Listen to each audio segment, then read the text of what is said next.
अध्यक्ष महोदय, अनेकदा आपण बोलत असतो जेव्हा महिला दिन असतं किंवा एखादं महिला सुरक्षेचं बिल येतं किंवा एखादं असं महिला सन्मानाचं बिल येतं तेव्हा आपण नेहमी म्हणतो की ही महिला माझी बहीण आहे, माझी आई आहे, माझी लेक आहे. कशाला?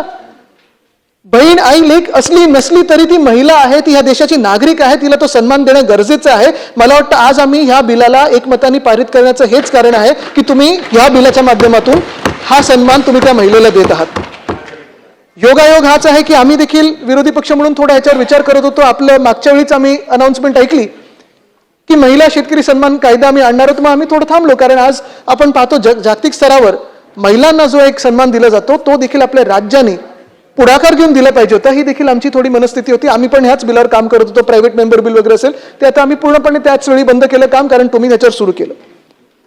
पण अध्यक्ष महोदय, हे सांगत असताना जेव्हा मी आपलं अभिनंदन करतो, कृषी मंत्री महोदयांचं अभिनंदन करतो, या बिलाला पाठिंबा देत असताना मी पुन्हा एकदा अजून एका कर्तृत्वाची त्यांना जाणीव करून देईन, कर्तव्याची जाणीव करून देईन की आज देखील शेतकरी हा कष्टकरी हा खुश नाहीये.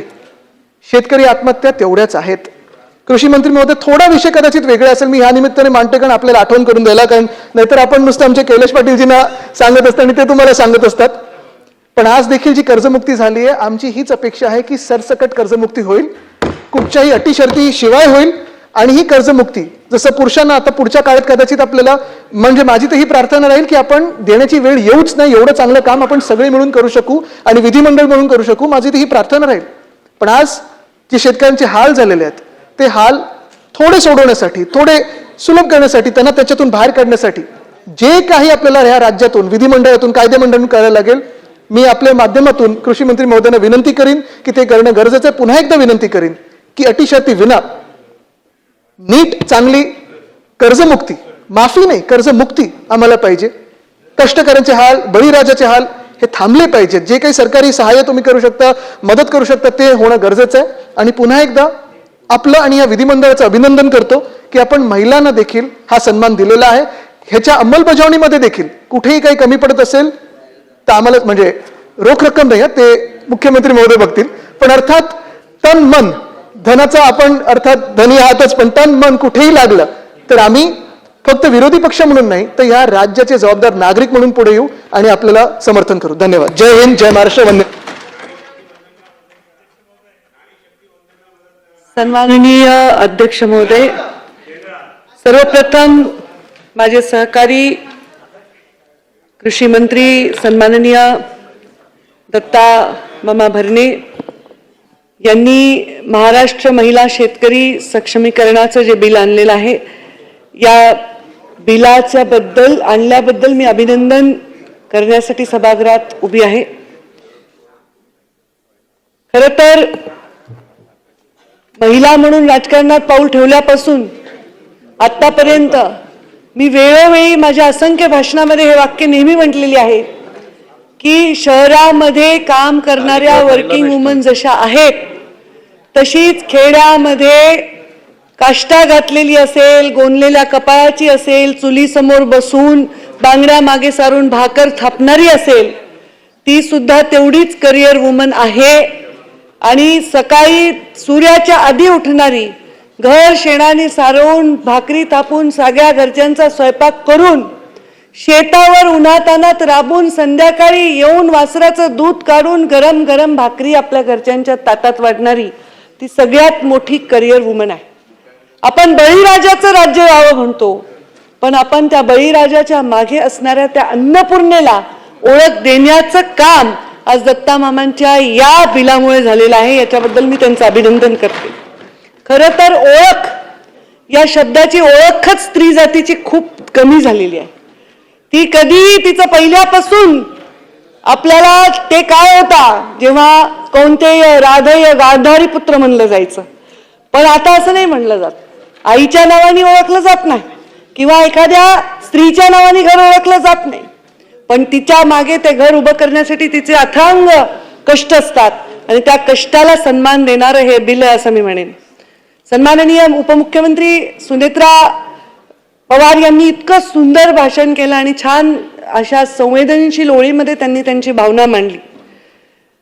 ही भावना मांडत असताना सन्माननीय आमचे सदस्य आदित्य ठाकरे यांनी पण मांडले. आणि मला एक गोष्ट मला आवडली आणि मी आणि आदिती तटकरेंनी एकमेकांकडे बघून नॉड पण केलं, म्हणजे आम्ही मान हलवली, कारण आम्ही आजच्या युगातल्या स्त्रिया आहोत. माझ्यापेक्षा थोडी लहान आहे आदित्य, बरीच लहान असेल, पण या स्त्रीला सारखं तू माझी लेक आहे बाई, तू माझी बहीण आहे बाई, तू माझी अमुक आहे, मामा आहे, मी तुझा काका आहे, मी तुझं संरक्षण करीन, ही भाव नकोय.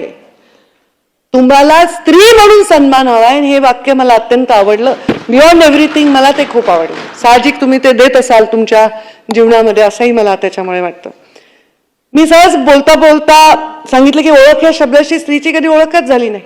9 महिने गर्भधारणा करून असंख्य वेदना करून जन्म देताना एक क्षण लागतो तिला की तिच्या नवऱ्याचं नाव बापाचं नाव त्या मुलाला लावताना ती नाही विचार करत काय.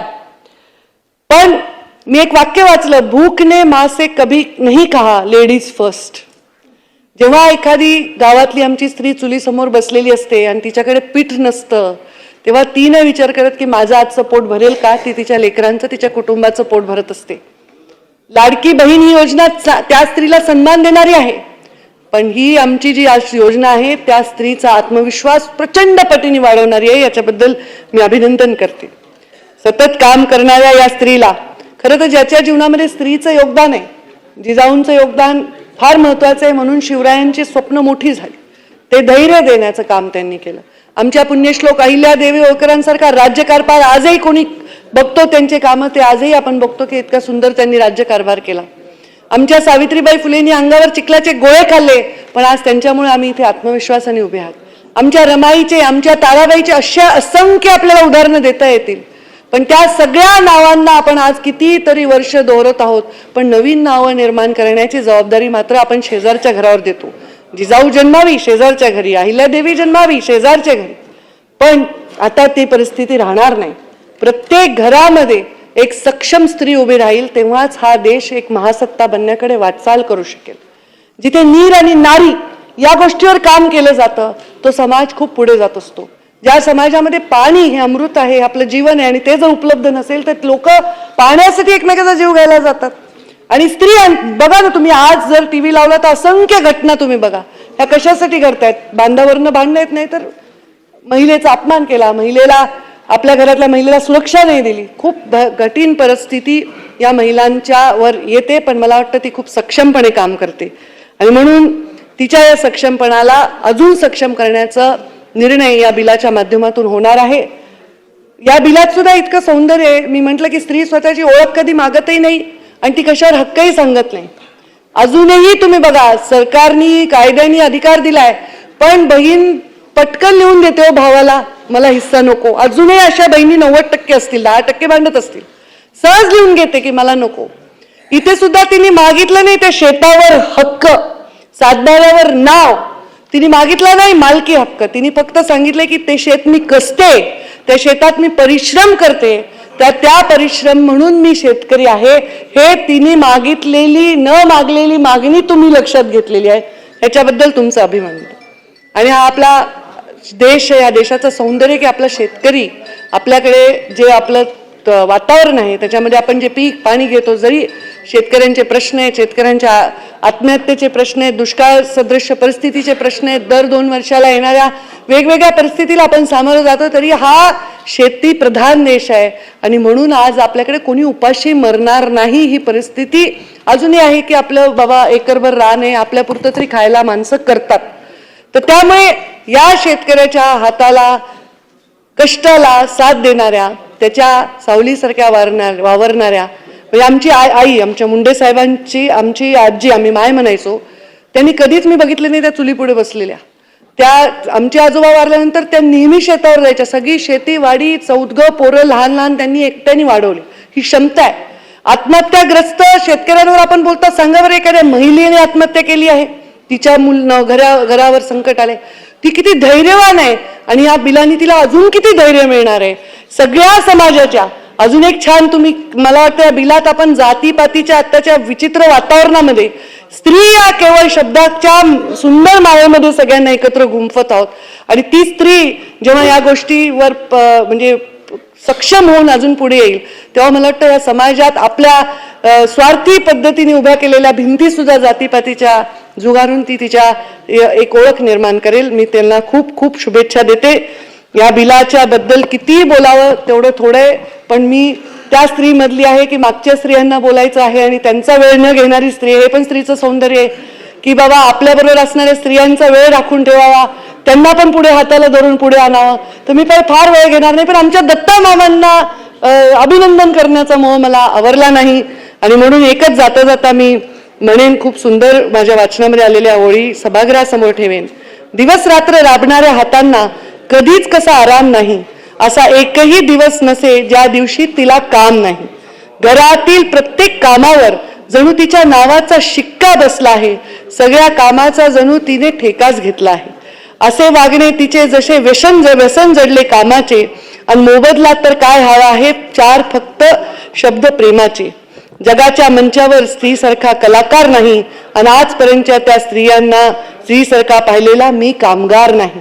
म्हणजे एक बिनपगारी कामगारासारखं तिची भूमिका असते, पण त्या कामगाराला आता तुम्ही शेतकरी बनवण्याच्या वाटचालीकडे नेलं आहे आणि सक्षम शेतकरी बनवण्याच्या, आणि सगळ्या योजना, आता आम्ही सुद्धा पशुसंवर्धनमधनं शेतीचा दर्जा दिलेला आहे, तर मला वाटतं याच्यामध्ये सगळ्यात जास्त माझ्या खात्यामधनं मला या स्त्रियांना न्याय देता येईल. सगळ्यात जास्त पशुपालक शेतकरी स्त्रियांना आपल्याला सक्षम बनवता येईल आणि खूप सुंदर ही योजना होईल. महाराष्ट्र सुजलाम सुफलाम आणि ग्रामीण महाराष्ट्र अत्यंत कंटेंट म्हणजे समृद्ध असं जीवन जगेल असा मला विश्वास आहे. परत एकदा अभिनंदन करते, स्वागत करते आणि माझ्या वाणीला विराम देते.